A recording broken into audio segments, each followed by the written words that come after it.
Welcome to another episode of the Straight Up Chicago Investor Podcast. I'm Tom Shellcross. With me, as always, is Mark Ainley. Mark, we got some big news. We have our 100th episode coming up. I know. If you would have told me a year ago we'd make it to 100, I would have thought we would have ran out of guests and thought we ran out of topics. So that's one of the best things that's been about this is there's so many people we didn't know. Yeah, I'm beginning to realize how little I know about real estate.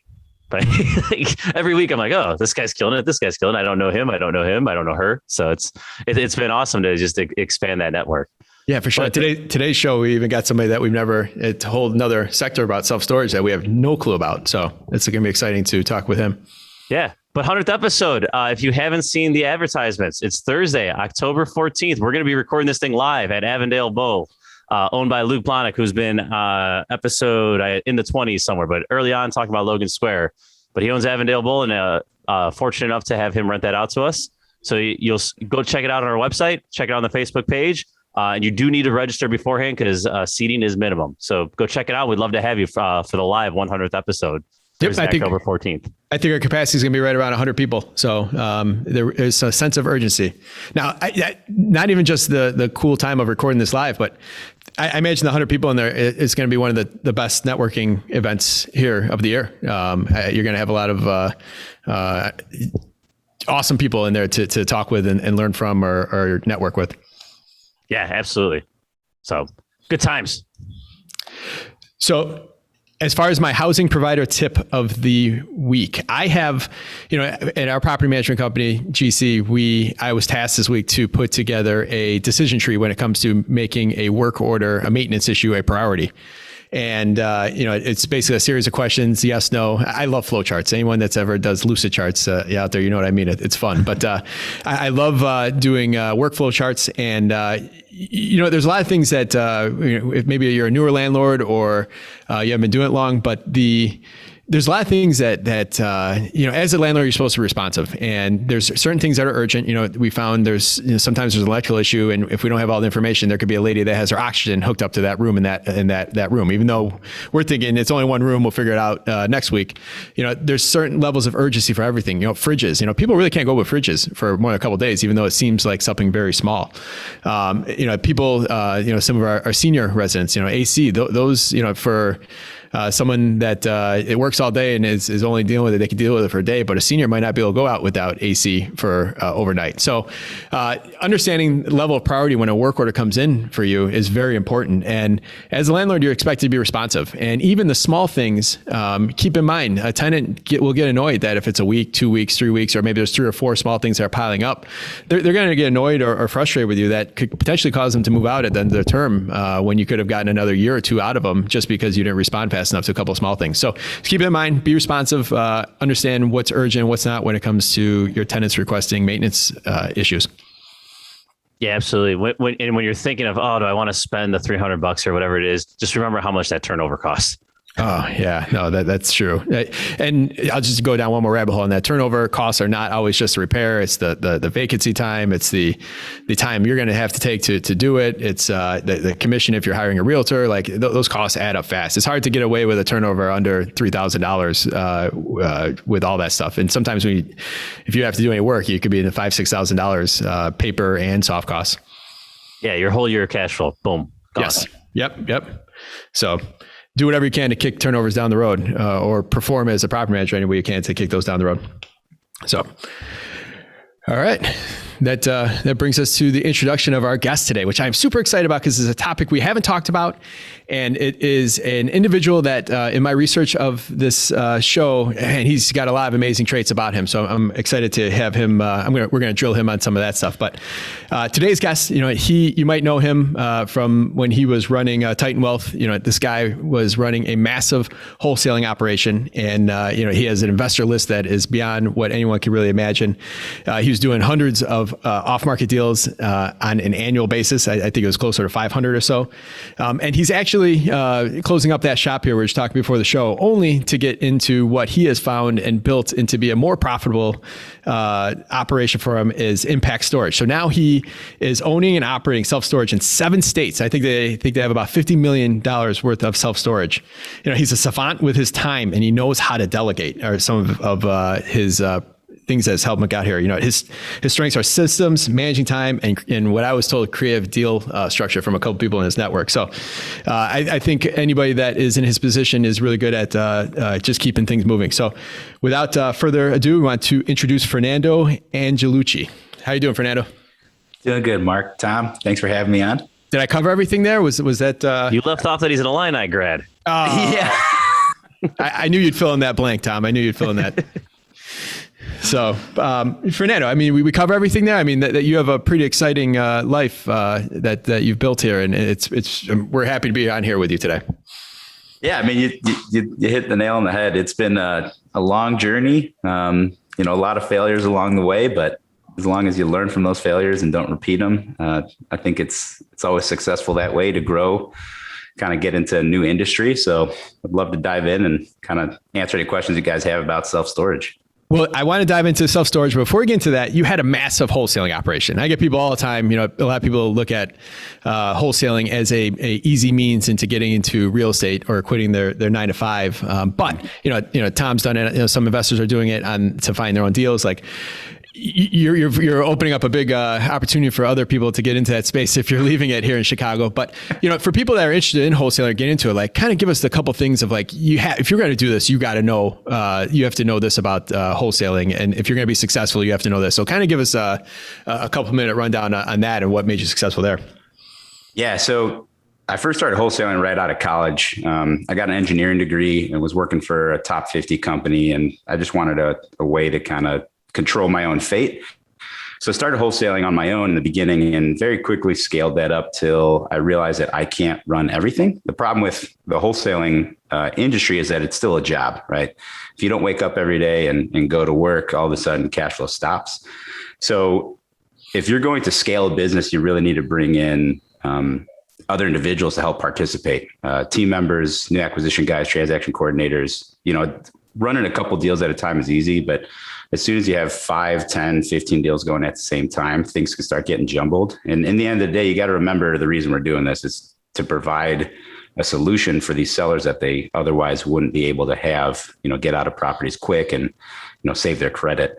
So you got to really make sure that you're living up to the promises you make, because your reputation is going to precede you. So one of the few keys that really helped me out, number one, is never stop marketing.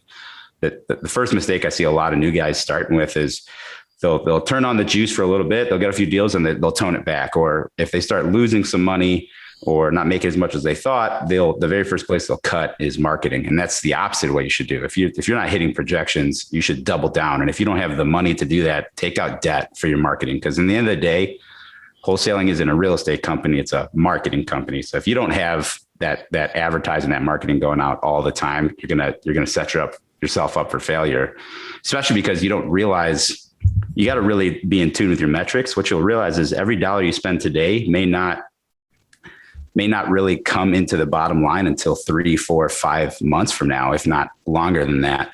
So you don't really feel the immediate effects of stopping on the advertising. I think last year we just clipped over about $175,000 a year just in direct mail to owners around the Chicagoland area. And you don't have to start with that amount, but you got to set a target and make sure that you're staying consistent. If it's, $1,000 a month, make sure you're doing that every month for the next, 18 months. If it's $5,000 a month, just got to stick with it. Cause those are some of the issues that I had to learn to get through in the beginning of my career was, when the goings were good, everything was good. And then all of a sudden we stopped marketing and then we started losing deals. So Fernando, if I'm a new investor, I'm looking to either attract deals for my own portfolio or to wholesale. Do you suggest direct marketing? Do you still feel like that's a good means to find? And then what were some of the key points you were looking at? What were some of the metrics of, whether it be equity, location, et cetera? Yeah, absolutely. So what we found is that when you're going after these sellers, and the more time that you can get in front of them, the more touch points you can get, that's where you're going to win the deal. So on average, it takes 12 to 16 touch points. And those touch points can be a letter, a phone call, them visiting your website, them seeing a piece of social media advertising, what have you.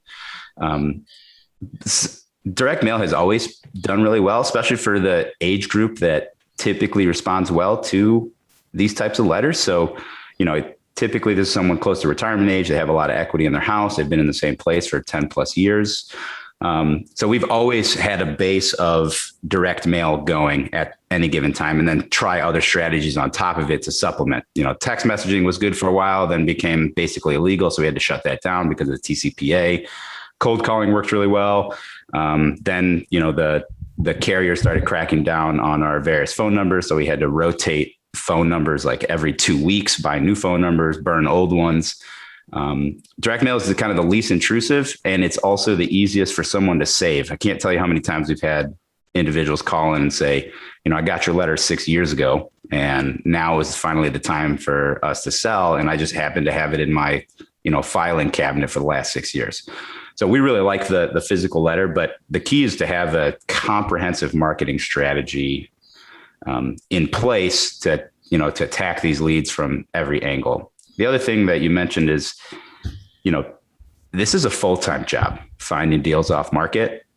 So if you're an investor that wants to go out and start sourcing your own deals, you got to realize that you're going to be spending a lot of money and a lot of time sourcing these deals, because it's a numbers game, right? For every 1,000 people that call in, you may only get 10 to 15 contracts, and that costs a lot of money and time. So unless you're doing high volume, it usually does not make sense for an individual investor to start trying to self-market to these owner occupants and to these, direct sellers, because I'm just going to beat you to the punch. I'm going to blow you out of the water, and it's not going to make sense for return on your investment. Now, if you're someone like you guys and some of the people in your network where, you're doing 5+ deals a month, then it makes sense to open up an entire arm on the marketing side, because again, this is a marketing company. It's a whole separate company from your other real estate ventures. The changing up the phone number sounds like my bookie before I went online, but about 20 years ago now. But so if you have a limited budget, though, talk about like area. You're talking about demographic of age and stuff like that. Is there? Would you suggest people pinpoint a specific neighborhoods, town, or go wider if you have? Yeah, breadth versus depth, right? This is something I struggle with, because I love to play in one little neighborhood and be real specific, but then like I'm only sending to 200 people, right? Like it's not enough volume. So can you talk a little about how you guys handle that? Yeah. So, first it comes down to your data and how good your data is, right? So as far as the breadth versus depth question, we've always been fans of going deep. You really shouldn't be going into other markets unless you're having like a market share of 35, 40% of your deals coming from that area. You're destroying everybody else. The problem, again, like I said, is touch points. You need to get in front of these. Usually for a deal to culminate into a signed contract, we got to be touching them at least 12 to 16 times. If you're spreading your marketing budget super thin and you're hitting all 7 counties and you're only touching these people once every 6 months, again, someone like me that's hitting them once a month or once every 2 weeks, I'm going to beat you to the punch every time. The key is to be in front of them when they're finally ready to sell. Coming back to the data piece, there's easy lists that you can buy out there from, ListSource or, Black Knight, all these things. But I found that those lists are trash. And you're going to get out of your data what you put into it. So what we actually do is we hire dedicated data scientists, and we pay them a lot of money per quarter. But what they'll do is they'll force rank everybody inside of a county. So let's take DuPage County, for example. There's about 923,000 people in DuPage County. My data scientist will go ahead and he'll look at over 500 data points using artificial intelligence that would make someone more likely to sell, and then force rank them from 1 to 37,000. And they'll give us the top 37,000 per quarter. And these are things like, there was a Facebook photo of them, in the hospital, or all of a sudden we're getting public records that they're late on utility payments, or there may be, foreclosure list pendants, or a tax notification that they're behind on their taxes. So over 500 of these data points they compile together, and then they force rank on a scale of 1 to 37,000. And what we'll notice is, some people will kind of scoff at this list because quarter over quarter, there's about 50% duplicates. And that's not a bad thing. That just means that person has yet to sell to an investor, and now they may have moved even farther up that forced rank column. So that's the front end is knowing who to hit. Then the second end is attribution. So, okay, you've hit your list. You need to know what the market is. So how many of the people on your list for the previous quarter sold? How many of those people that sold for a price that an investor would buy for? And how many of those people actually sold to an investor for cash? And then you can see, okay, looking back at my previous data set, looking at my CRM, how many of those people did I even get in front of?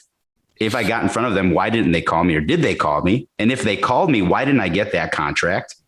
And if I didn't get that contract, was that because I was too low on the price? Or do you have some of these, what we, in our company, we call pukers, where you see that you contacted them, you talked to them on the phone, you made them an offer, and then when you go through the attribution, you found out that they sold to one of your competitors for a higher amount, for a lower amount than what you offered them. So you offered them higher than your competitor, yet they still went with your competitor. Why was that? So knowing your KPIs and your data is super important when it comes to, these off-market deals, because it truly is a numbers game. What is the CRM that you're using, or you've ended up using? Yeah, so we've used two in the past that were pretty good. REI Black Book was one of them, just because of the low cost and the amount of services that came standard off the shelf. Then when the company started getting a little bit bigger and a little bit more complex, we moved to Salesforce, which I know is not super cheap for a lot of the new guys out there. I mean, it's pretty expensive. It's pretty complex. You need to hire somebody to build it out for you. But the integrations are absolutely phenomenal. I mean, everything, all social media, all phone numbers, all text messaging campaigns, all websites, everything feeds into one central repository.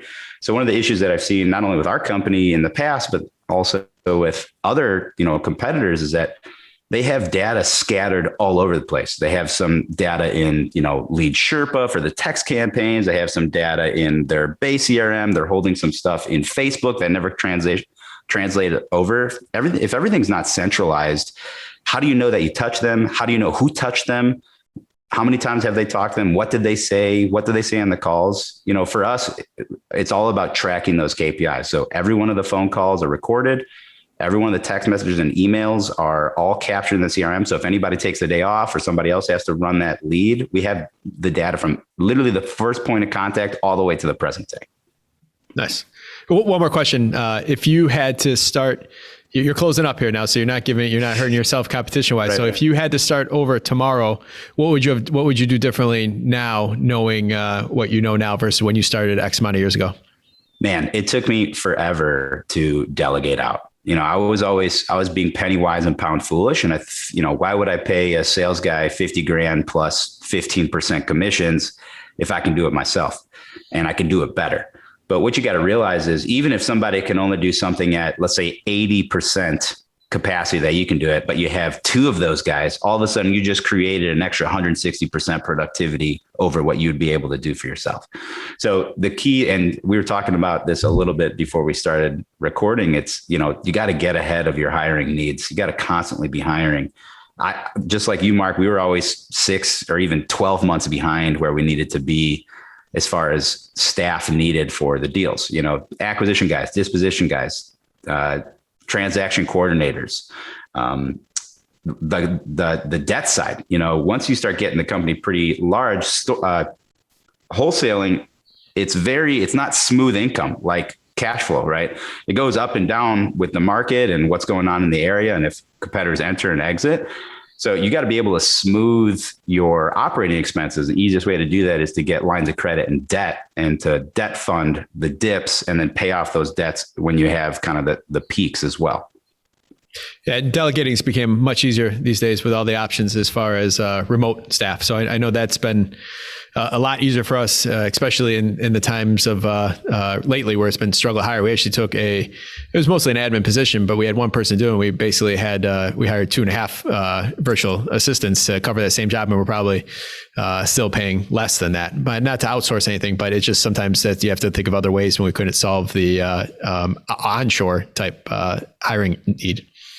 Yeah, absolutely. So, all right, that's maybe we'll talk about that a little more. But you're on here for a topic that intrigues both Tom and myself, and I'm sure many of the listeners. But self-storage, like, how'd you stumble upon this? Was it? I know this is something that I remember I put an offer on self-storage before I got into real estate. And I always thought it as a cash cow, and I kind of went away from it and did other things. And I wish I was stuck with it. So tell us kind of how you stumbled into it.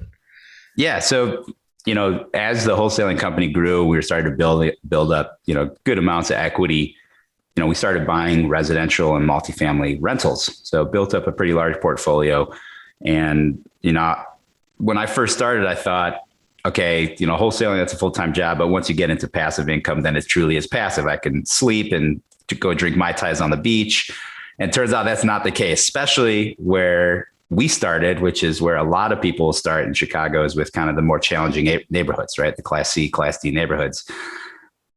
Takes a lot of management. There's a lot of things that can go wrong. If you're not a skilled operator like you guys are, I mean, you could really lose your shirt. And there was a couple of deals where I lost a substantial amount of money on some of our properties. So I was looking for another thing. I was getting burnt out. As 2016, the portfolio started to build up pretty large as far as the multifamily and single family. And I was just having all these headaches. And I had a third-party manager. They were doing their best they could. I ended up getting through 2 or 3 different managers until I finally came to a really good friend of mine that we both know. I think you already spoke to him. So once Jason came on board, he really helped out. But by the time he was brought on, we've already disposed of kind of a lot of our properties just because of the headaches that we were facing.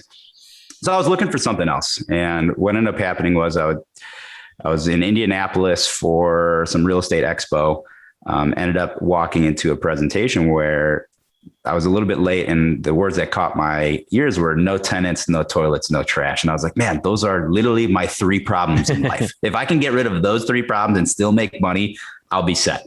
So from there on, I went on a learning binge. And as I did with all my other real estate holdings, before I jumped in with my own money, I decided to test the waters by wholesaling self-storage. So I'd get them under contract, do the underwriting, and if I was able to sell them to somebody else that knew more than I did, then I must have been doing something right on my numbers and my marketing. So that's how I kind of fell into it. By the time we've wholesaled a few facilities, said, okay, now it's time to keep our own deals. And then we bought our first self-storage facility in August of 2018 out in Yorkville, right over by Joliet. It was right on Bridge Road. It was about 17,000 square feet. We bought it for $1 million. It wasn't a great deal. It was an all right deal, like a first base, but what I've realized in both single family and multifamily rentals and flips is that, you only learn about 20% from the education, from the seminars, from the books, the podcasts. The other 80% you learn from getting kicked in the teeth and actually doing it while, doing it live, if you will. So we operated that facility for about 8 months with no manager. We were managing it ourselves to kind of learn the process. We bought it at a 7% cap rate. So not the best deal. It was already full. So not a lot of value add that we thought at the time that we could put in. And after operating that one for about 8 months, the way that we approached it was we pretended that we had to jump on an airplane to go visit the site, because I wanted to build something that I could scale into other states that were more tax friendly than Illinois and had lower labor costs than Illinois. So once we felt like we had that down, in the subsequent 8 months, we bought another 6 facilities in different states that were much more tax friendly. That's awesome. I want to pull back there for a second. I think every one of our guests has used the term like kicked in the teeth or taken my lumps. Like, it's part of the process. You have to do it. You can't shy away from it. You got to get in the ring. You cannot learn to ride a bike by going to a conference. So love that that's being brought up again. So Fernando, you said that was like a single. If you're looking at a self-storage deal now, and really break this down for someone who has never looked at one, what are some of the things you are looking for? Like, what makes a good deal? Yeah. So I'll give you the 30,000 foot view, and then I'll drill down into some more detailed stuff if you want me to go farther into that. So in general, I'm not going to do a deal unless I could double my money in 3 years. That's 3 to 5 years. If I can't double my investment, I'm not interested in doing that deal. And Mark, you alluded to it. It truly is a cash cow. I mean, the break-even leverage on these deals are super low. Unleveraged, you need about 35% occupancy to break even if you put debt on it. You need in the high 60s, 68 to 69% occupancy to break even. So that was one of the major shifts that brought me over from the multifamily space, because my multifamily deals, I had to be in the mid to, low to mid 80s, maybe even high 80s% occupancy for me to be cash flowing after debt service. So if we're going to drill it down even more, and I'll give you kind of what are the things that I recommend first timers do versus what I do now, just because I know a lot more and I could take more risks because I know what's going to happen. Your first deal, make sure that you're buying it at a reasonable cap rate. Right now, self-storage the cap rates are extremely compressed if you go to real estate brokers. So avoid them at all costs, go direct to seller. Get something that doesn't have a lot of value add, right? It's got some decent occupancy, maybe it has room to increase income, drop expenses. Self-storage is a commercial asset, so it's valued based off of a cap rate, which is the income generating potential of that deal. So unlike residential, where you can get dinged because some neighbor down the block sold to a jerk like me and dropped all your comparables, that doesn't happen in storage. The second thing to realize is that storage, there isn't a lot of quote motivated sellers, distressed sellers. These things operate so well, even if you neglect them, that it's very difficult to find deals where someone is truly distressed. So it really comes down to building rapport. So if it comes down to this is your first deal, here's what I'm liking to look at. Go into a market that has steady job growth, steady population growth. You want something that's going to be on a major thoroughfare. I like to see stuff that's 12,000 plus cars per day on the curb cut. I want something that there's the ability to raise expenses. Typically, these mom and pop owners, these not sophisticated owners, they have this kind of set it and forget it mentality where whatever your rate was when you walked into the facility, even if it was 10 years ago, that's what your rent is going to be to this day. There's a lot of facilities. For example, that Yorkville facility, we walked in and day one, we raised all the rents by 26%. And that went all to the bottom line. So the ability to increase income, not only from the rental perspective, but also from ancillary profit centers. So you can add a bunch of stuff on top of your facilities to bring more income in. You can do boat and RV storage or car storage. You can sell locks, boxes, and moving supplies. You can sell renter's insurance and take 60 to 90% of the premium on a monthly basis as your cut. You can sell packaging materials. The ones that I really like are the ones that don't take a lot of labor. So cell towers, billboard advertising, propane exchange or ATMs and vending machines. Those all work really well. On the flip side, you need the ability to drop expenses. And that's typically pretty easy with these mom and pop owners. First of all, your two largest expenses in storage are going to be labor and property taxes. So how do we attack both of those? With labor, what we do is when someone has a full-time or two full-time managers, we end up leveraging technology, getting everything online, allowing people to rent on a phone or on the computer. And that reduces our time needed of a manager on site. And so we're typically able to take 1.5 or 2 full-time people and break them down to no full-time people or maybe 1 part-time person. So that helps quite a bit. The second piece is property taxes. The nice thing about storage is that it's not only real estate, it's also a business. So what you can do is when you go buy a facility, say for $1 million, you could say, hey, seller, I'm actually going to split apart the purchase price. I'm going to give you $600,000 for the land and the improvements thereon. And I'm going to give you another $400,000 for the business and the goodwill, because the only thing that the tax assessor sees is the land and improvement sale at $600,000. So when you get reassessed, they use that number to drop your taxes. The second thing I'll do on the tax front is the second we buy it, I will engage one of the most seasoned property tax attorneys in that county, someone that typically has been doing this for 20, 30 years, knows the assessors, their kids go to school together. And what we'll find is because storage is a relatively new asset, it's only been around for 60 to 80 years, depending on what part of the country you're in. A lot of municipalities don't know how to tax it appropriately. So when you look at the basket of store or the basket of real estate that they use to assess your mill rate, all of a sudden you're seeing like medical office building, class A office building, light industrial or manufacturing, and all those things are not comparable. Self-storage does not have a very big impact on traffic counts. They do not wear down the roads. They do not they're not intensive on a municipality's resources. So there's no reason that we should be taxed at the same rate as an industrial complex or manufacturing complex that is causing a lot of, wear and tear on the roads with trucks and materials and pollution, things like that. I got a couple, I'm going to take it back a few steps. All awesome information. But it's just there's so many storage units out there, and you see them being built, and you see how excited you are. But who's renting these, and is there an average time that these people stick around? Is there an expectation of turnover? Like, break down some of just kind of the basic things that people just don't know about. Like, who's your client? Yeah, so we have, there's around 72,000 facilities in the United States right now. Awesome. And the market is extremely fragmented. This is what people don't realize. The top 6 REITs, you know them: Public Storage, Life Storage, Extra Space, 𝗵𝗏. You see them all over the place.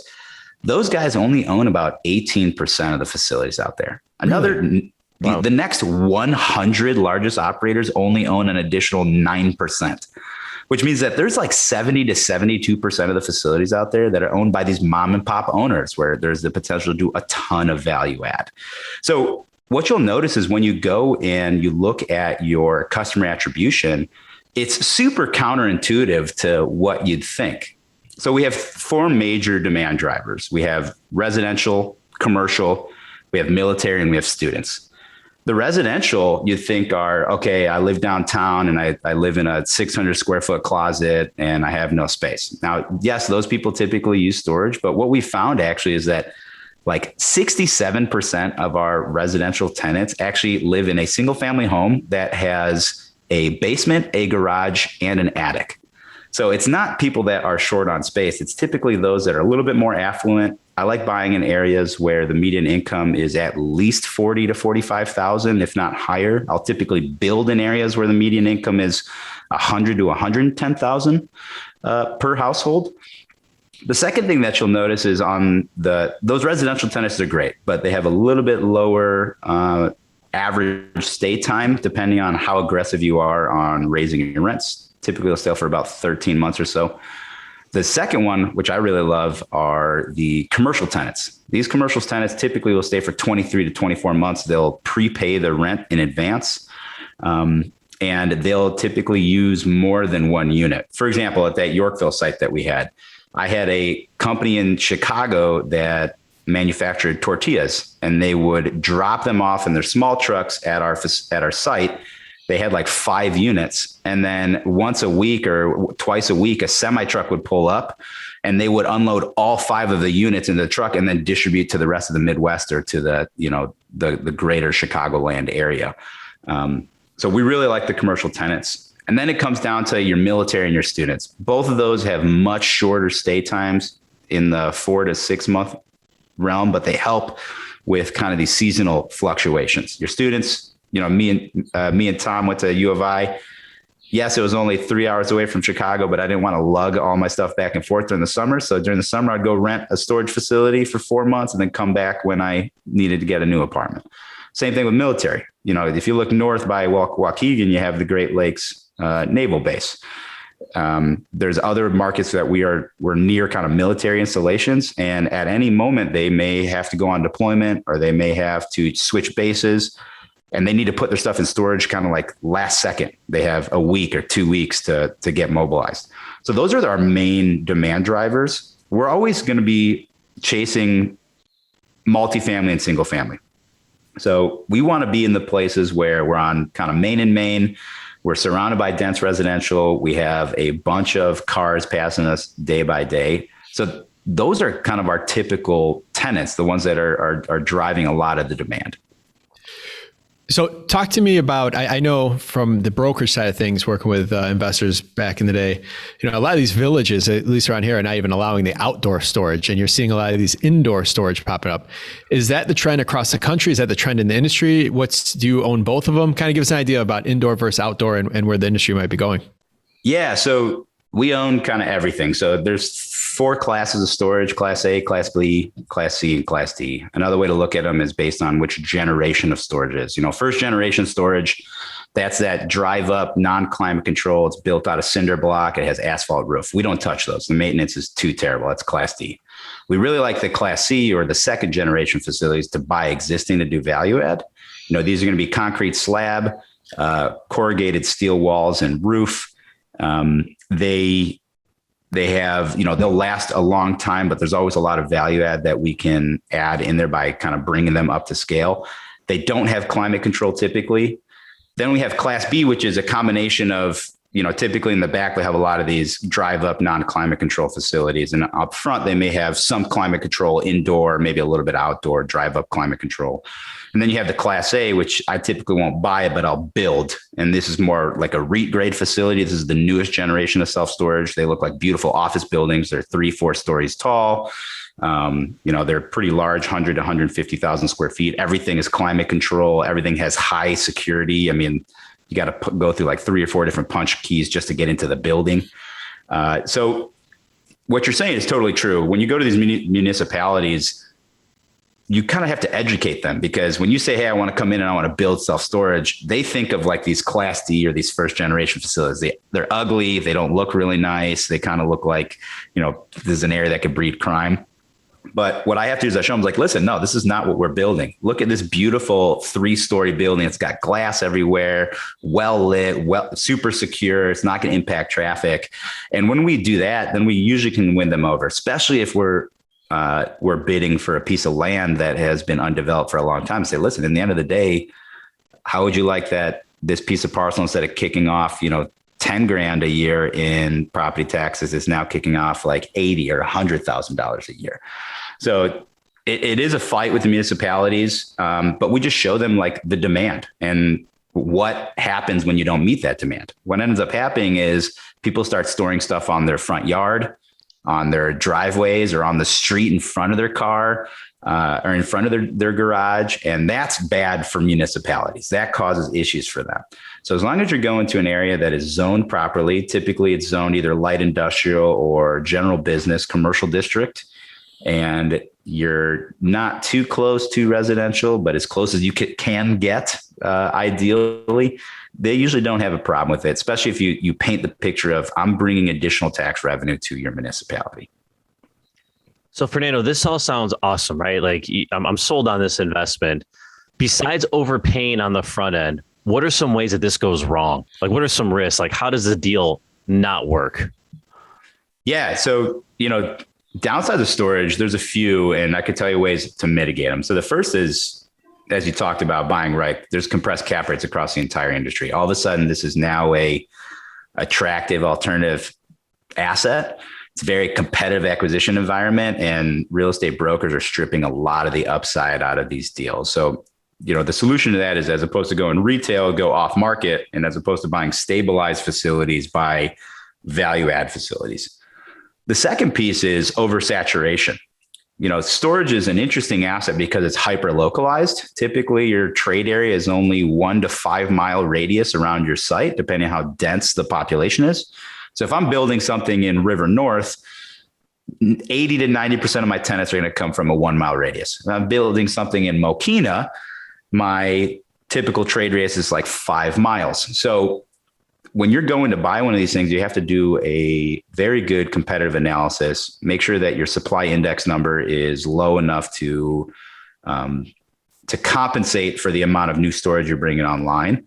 And one of the issues with this is you have these larger operators now that are now attracted to this, right? Bill Gates got in, Warren Buffett got in, Blackstone's been operating in the background for a long time. You have these big REITs. And because these guys operate on a longer time horizon, they are willing to just kind of grab land and develop on it to kind of stake a flag in the market, knowing that the market will grow to encompass that oversaturation. The second piece is that it has cheap construction costs. I know construction costs across the board are super high, but self-storage compared to multifamily is totally different world. For me to build a multifamily property, I'm looking at $300 a foot. For me to build a Class A $10 million self-storage facility, I'm at like $100 a foot. So a third the cost. So because of that, the solution to this is the importance of not only underwriting a location and doing a competition study, but then, honestly trying to avoid rosy colored glasses and making sure that you're paying a third party consultant to do a full-fledged feasibility study on the project for you, especially if you're raising capital from investors like we do, or you're getting bank debt, they're going to want to see that you've done your due diligence. And then the last piece is, again, the REIT competition. These REITs, the way their tax structures work is extremely favorable for self-storage. And because of that, they have virtually unlimited capital needing deployment, especially after COVID. A lot of acquisitions and development halted for anywhere between 8 to 12 months. And they have so much cash on their books that, like, on a monthly basis, they're losing hundreds of thousands of dollars to inflation. So they're willing to buy deals at just above inflation, maybe 50 or 100 basis points above their capital costs, just to get the money on the street. And again, they have those longer investment timelines. So the solution to combating the REIT competition is to avoid primary markets and focus more on secondary or tertiary markets. Like, I would never build in downtown Chicago, but I'm building one in Mokina. I own one in Yorkville.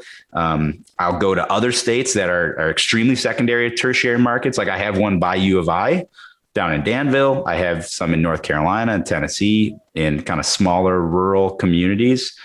Those are kind of the biggest external factors that you need to account for. As far as internal factors, the number one reason I've seen self-storage facilities not perform well, or, I almost don't want to say fail because it's very difficult for them to fail.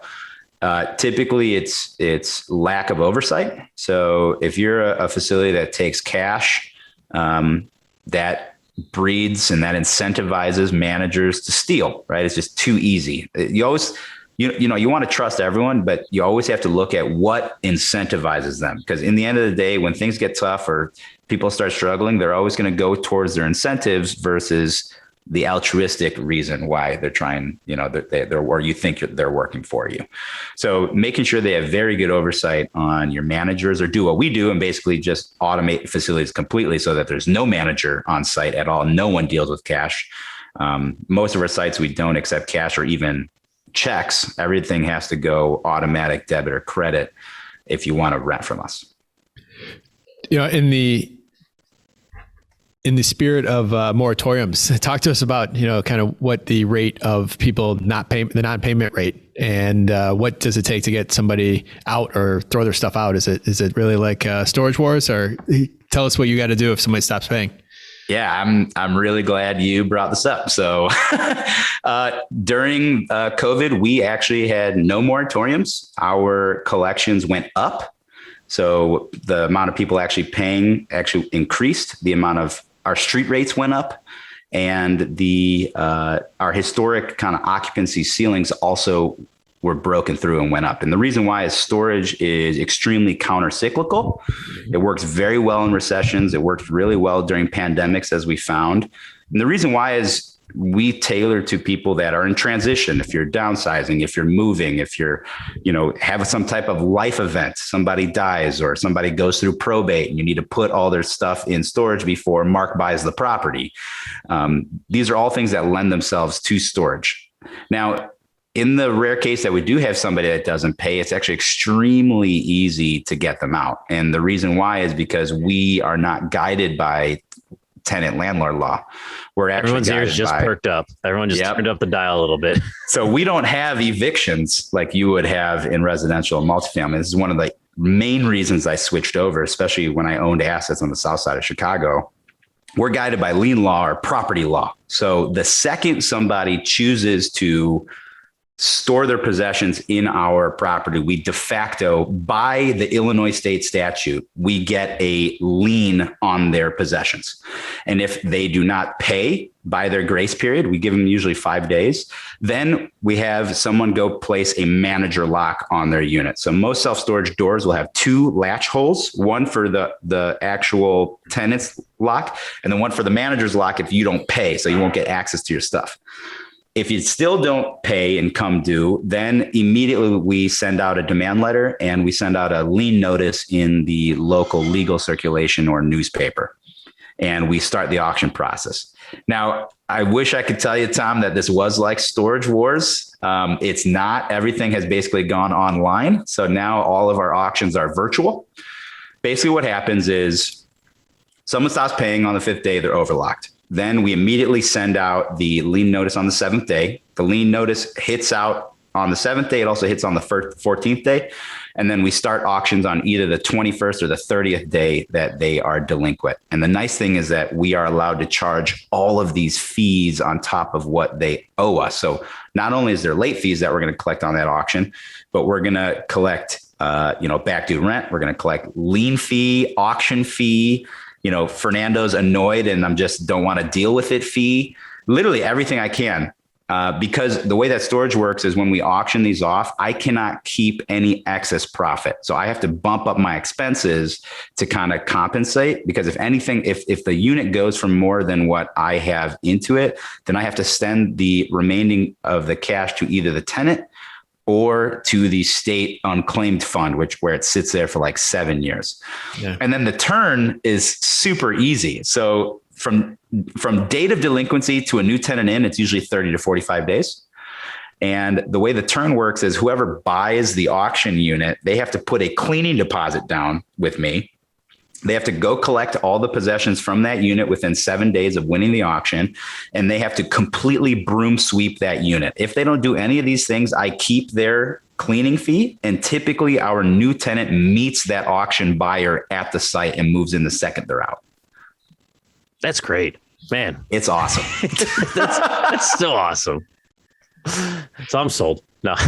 Well, talk about your next 5 years. Like this looks like you're shutting down a huge business to, it sounds like run with this. Are you opening a fund? Are you raising money? Are you taking investors? This is a moment if there's anyone out there you want to reach that might be interested, share what you're looking to do. Yeah, absolutely. So, we run all of our companies based on the traction model by Gino Wickman. I'm sure I've heard other your, not only you guys, but other of your interviewees have talked about traction. So I won't belabor that point, but, I find that when you write down your goals and everyone in the company knows your goals without even having to look them up, you're able to all move in the same direction with the same vision. So our 10-year BHAG, or Big Hairy Audacious goal, is to be a top 20 operator with 8.5 million square feet of storage under management. That'll be valued at roughly $1 billion. We're on pace to hit that right now. And it's super easy to scale in this business because of the low risk and the leverage that's available to you. So we bought our first facility for $1 million in August of 2018, and we just closed on our 16th facility, just putting us over $50 million in assets under management. The reason we're able to do that is because, one, the leverage that's offered to us, and two, syndicating other people's capital. So let's touch on those 2 points if you guys will allow me to.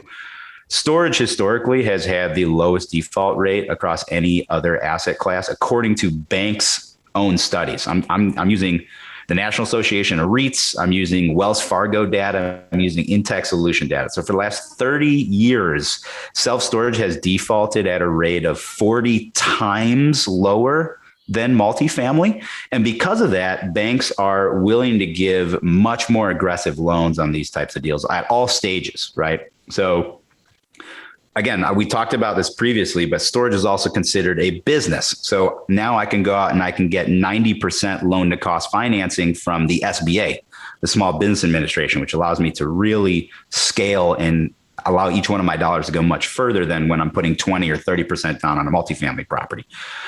Then once you go up even higher and you stabilize these assets, you can get some really great leverage from the CMBS market, the commercial mortgage-backed securities market. So what we'll do is we'll use our interim banks as kind of bridge debt. They'll fund us at, anywhere between 15 to 20% down, 5-year balloon on a 25-year AM. We'll put together a few portfolio, we'll basically build a portfolio in an area, maybe 4 or 5 properties, and then we'll refinance into a CMBS loan. Now, the CMBS loan is lower leverage. It's usually 75% loan to value. However, it's non-recourse. It's a 10-year balloon fixed, and I can even get that entire 10 years interest only. But the kicker is that it's amortized over 30 or 40 years, depending on which lender you go with. So all of a sudden your cash flow is just like explode through the roof once you get onto the stabilized debt side of the world. The second piece is the syndications. Because these deals are just really fat and they have a lot of profit built in, I'm able to syndicate and offer higher returns than most typical multifamily investors are able to do. So what we did is the first maybe 4 or 5 deals we funded with our own capital. And then a lot of our investors, actually a lot of our cash buyers on our cash buyer list started saying, hey, Fernando, I have cash sitting. I'm trying to get deals. Inventory is tied up. I don't know what to do with this cash. Can you make me a solid return? I said, sure. So we started bringing in our investors from the residential and multifamily sides as limited partners in our syndications. And we're typically targeting anywhere between a 2 to 2.5 times equity multiple. IRR targets are going to be in the 18 to 25%. If everything goes according to plan. We have deals that have exited 4 years early, and our investors are experiencing anywhere between 100 to 120% internal rate of return. I'm not saying that's usual, but the way the market is right now, when you build these assets, you have the ability to double their value pretty quickly. And because construction costs are through the roof right now, a lot of REITs are deciding to not take development risk and would rather just buy a certificate of occupancy deal just to get it under contract or get it under ownership, as opposed to waiting until it's stabilized. So typically how it works on this side of the world is you build a facility. So I'll use my Mokina example because that's near and dear to everybody in the Chicagoland area. They know where Mokina is. We have a property on 191st Street. It cost us about $10.5 million to build. The goal was to sell it by 2025 at 90% occupancy, which is considered stabilized in our industry, for $17.7 million. But then all of a sudden, construction materials went up 300%. So as soon as we get certificate of occupancy, all of a sudden we get an offer for $17.9 million from a private equity firm because they would rather take up the lease up risk, but not the development risk. So that's what's helped us grow so fast, is not only taking kind of our wholesale mentality to marketing to the storage space, bringing in as many deals as we can, because right now there's so much capital floating around and not enough deals. So if you are the one that controls the deal, you get to basically set all the terms. You're the one that sits in a position of power for at least the next 2 or 3 years before we start seeing this catching up of supply to where the demand is growing. Awesome. And we'll link to your page if people want to reach out for more information on that stuff. So, all right, we're going to go to wrap up. We ready, Tom? Let's do this. I just want to comment, everyone wants to get to this point, and you can just see molecularly how it went from point A to B to C to D, right? You got to just take every step of the ladder on the way there. So Awesome stuff.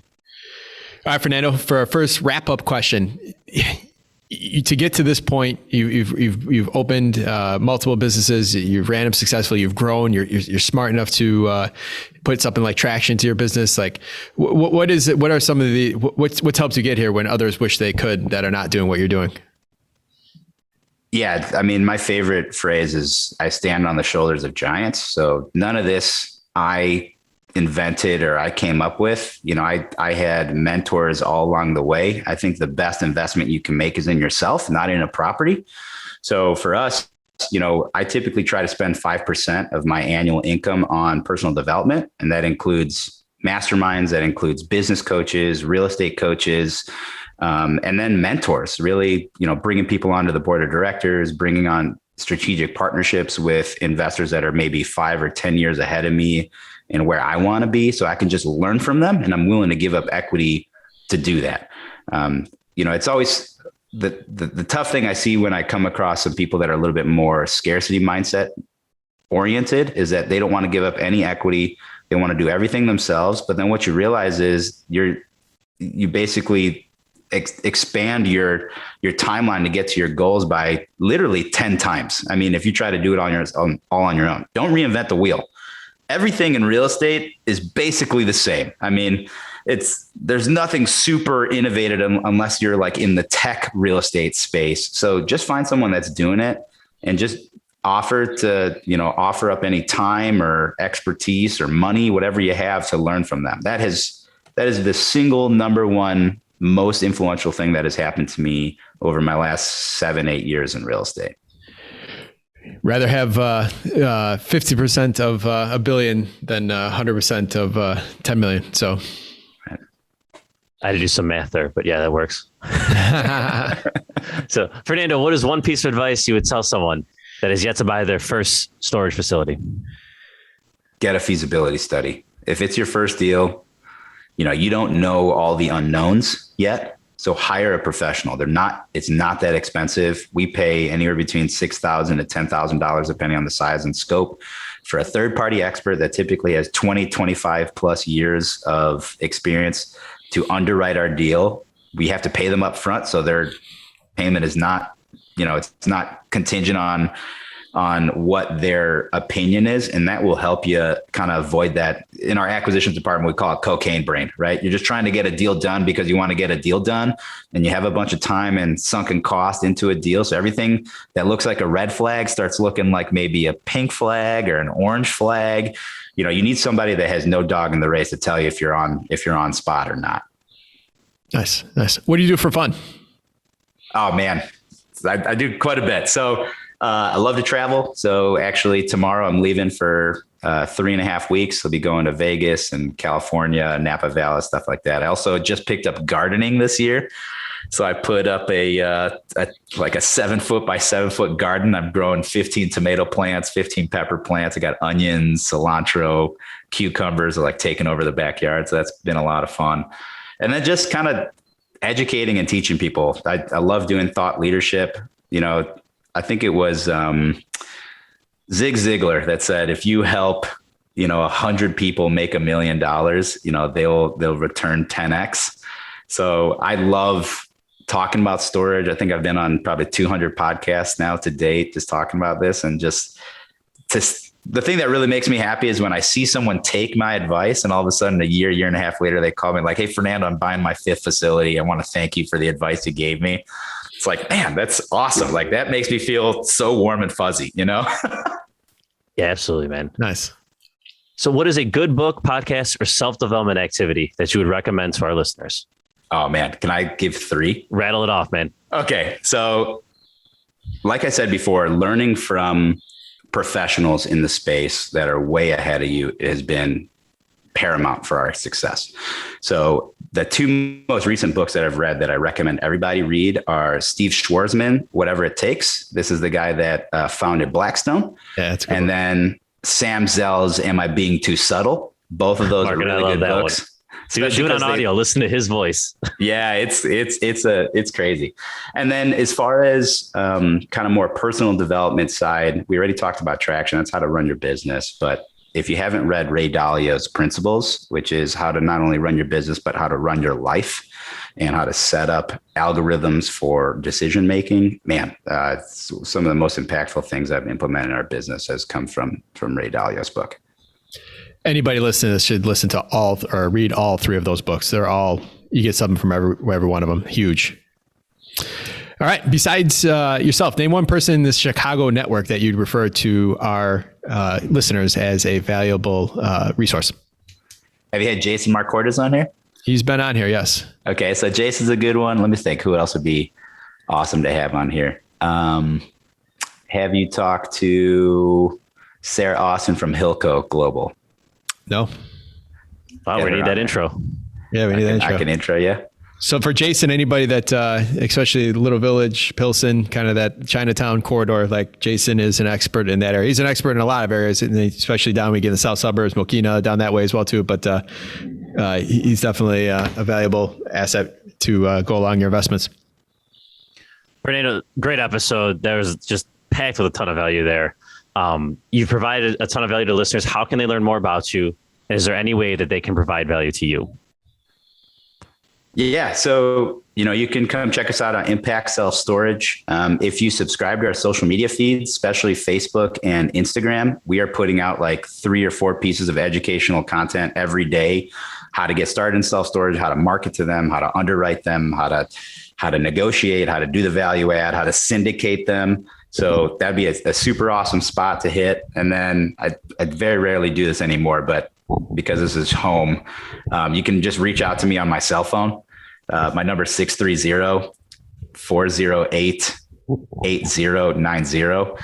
The biggest thing that you can do to add value to me is if you're interested in learning about storage and you want to get into the field, just jump in. Just, don't get hit with analysis paralysis. Start looking at deals. And once you come to a point where you don't know what to do, just give me a call and I'll help you underwrite your facility. And in the end of the day, I may be a buyer, so you can wholesale it to me. I may partner with you. So if you have some cash, you want to bring in an equity partner, or if it's a big deal and you need help syndicating it, give me a call. How we've built our business is through strategic partnerships. So if anybody wants to do some deals with us, come check us out. Nice. Love it. All right. We ready for our Chicago fact here? Let's do it. Mark, you can get this one.